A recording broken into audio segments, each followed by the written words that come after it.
In Plutarch's Lives, translated by John Dryden, revised by Arthur Hugh Clough, we conclude Aratus.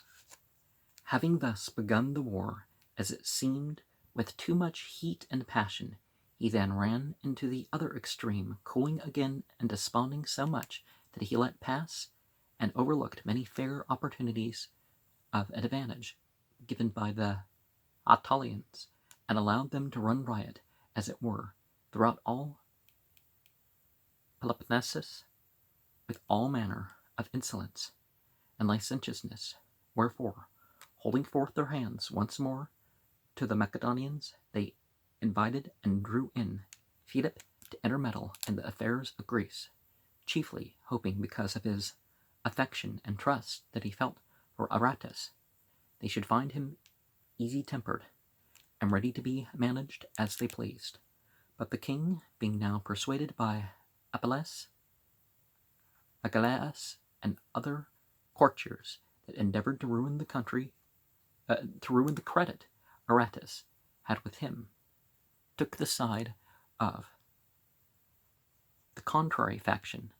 and joined them in canvassing to have Aratus chosen general by the Achaeans, but he being altogether scorned by the Achaeans, and for the want of Aratus to help, all things going wrong, Philip saw that he had quite mistaken his part, and turning about and reconciling himself to Aratus, he was wholly his, and affairs now going on favorably, both for his power and reputation, he depended upon him altogether as the author of all his gains in both respects, Aratus hereby giving a proof to the world that he was as good a nursing father of a kingdom as he had been of a democracy, which we had a democracy in my country. Well, it depends more on the principles and the consciousness of the ruling, right? For the action of the king had in them the touch and color of his judgment and character. The moderation which the young man showed to the Lacedaemonians, who had incurred his displeasure, and his affability to the Cretans, by which in a few days he brought over the whole island to his obedience, and his expedition against the Attalians, so wonderfully successful, brought Philip reputation for hearkening to good advice, and to Aratus for giving it, which things the king's followers, envying him more than ever, and finding they could not prevail against him by their secret practices, began openly to abuse and affront him at the banquets, and over their wine, with every kind of petulance and impudence, so that once they threw stones at him as he was going back from supper to his tent, at which Philip, being much offended, immediately fined them 20 talents, and finding afterwards that they still went on disturbing matters and doing mischief in his affairs, he put them to death. But with his run of good success, prosperity began to puff him up, and various extravagant desires began to spring and show themselves in his mind, and his natural bad inclinations, breaking through the artificial restraints he had put upon them, in a little time laid open and discovered his true and proper character. Now see, that's why you have to deal with both your control and your reward system. In the first place, he privately injured the younger Aratus in his wife, which was not known of a good while, because he was lodged and entertained at their house.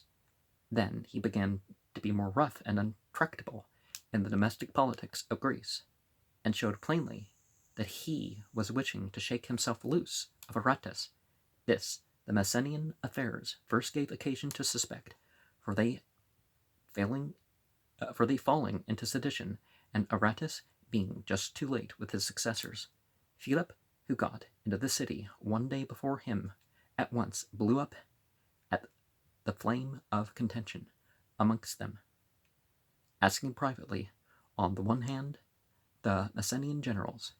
if they had not laws whereby to suppress the insolence of the common people, and on the other the leaders of the people, whether they had not hands to help themselves against their oppressors, upon which, gathering courage, the officers attempted to lay hands on the heads of the people, and they on the other side, coming upon the officers with the multitude, killed them, and very near 200 persons with them. Philip, having committed this wickedness, and doing his best to set the Messenians by the ears together,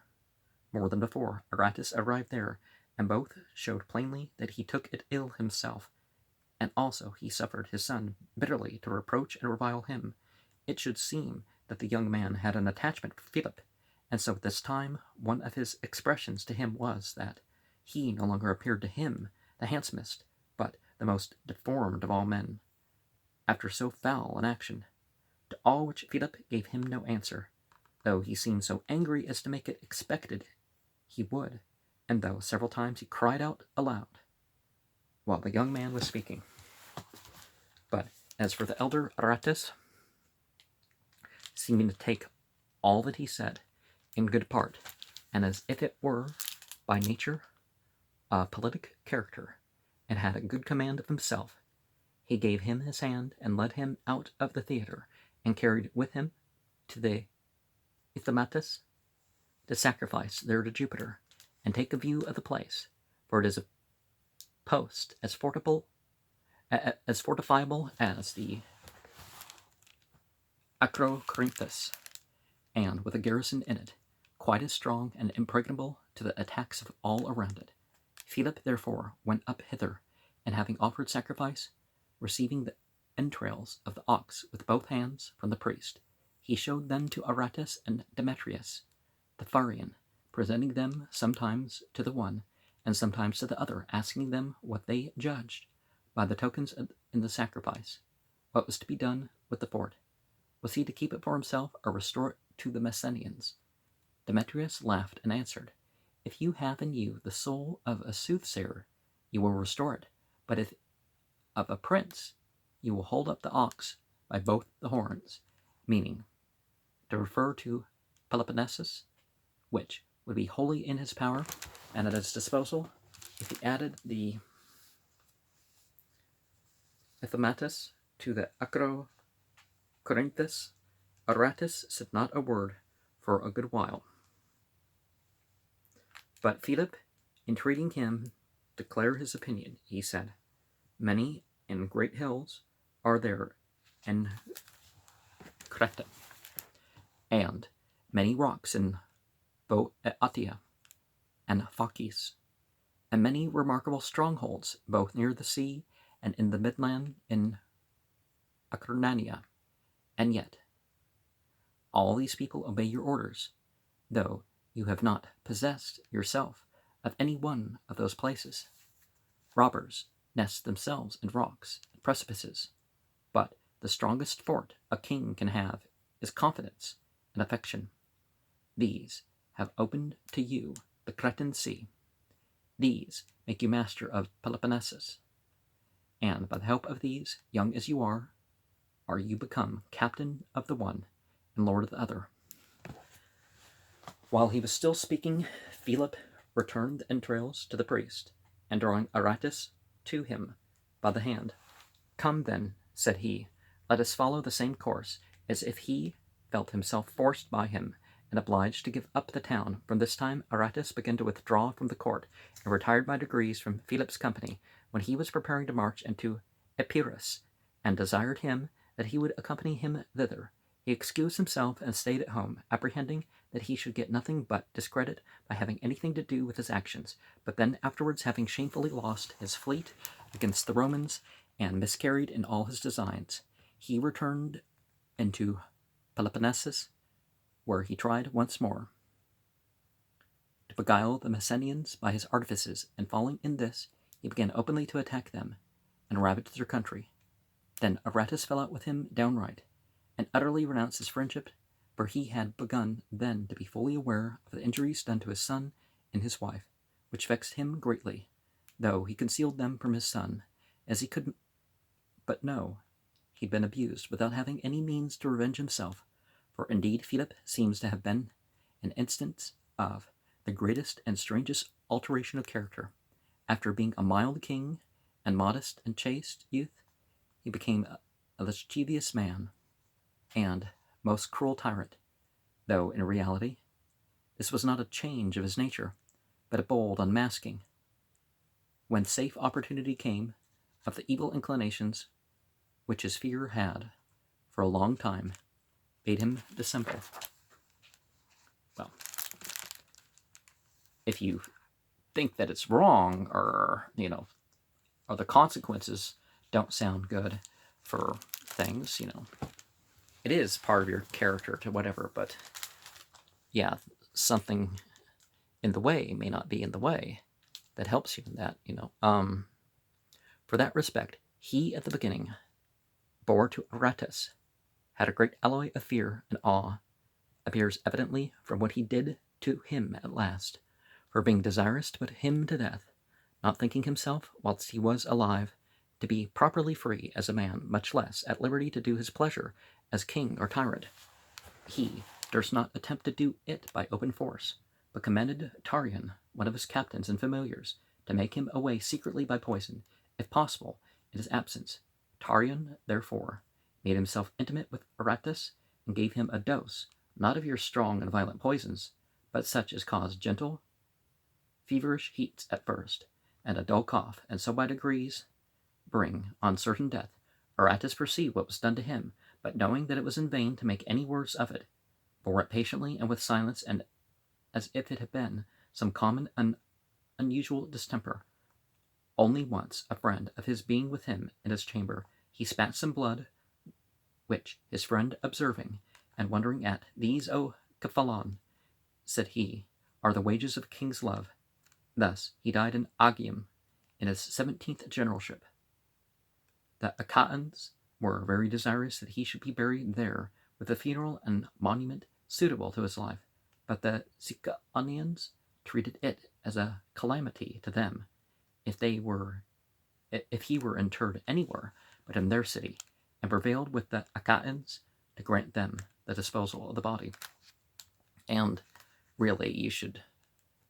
bury it in the locality of where the body is. The health risk involved. Certainly, there's a spiritual principle that backs that up, but there being an ancient law that no person should be buried within the walls of their city, and besides the law also a strong religious feeling about it, they sent to Delphi to ask counsel of the Pothinus, who returned this answer: Sicaon, whom oft he rescued, where, ye say, shall we the relics of Aratus lay? The soil that would not lightly o'er him rest, are to be under him, would feel oppressed, were in the sight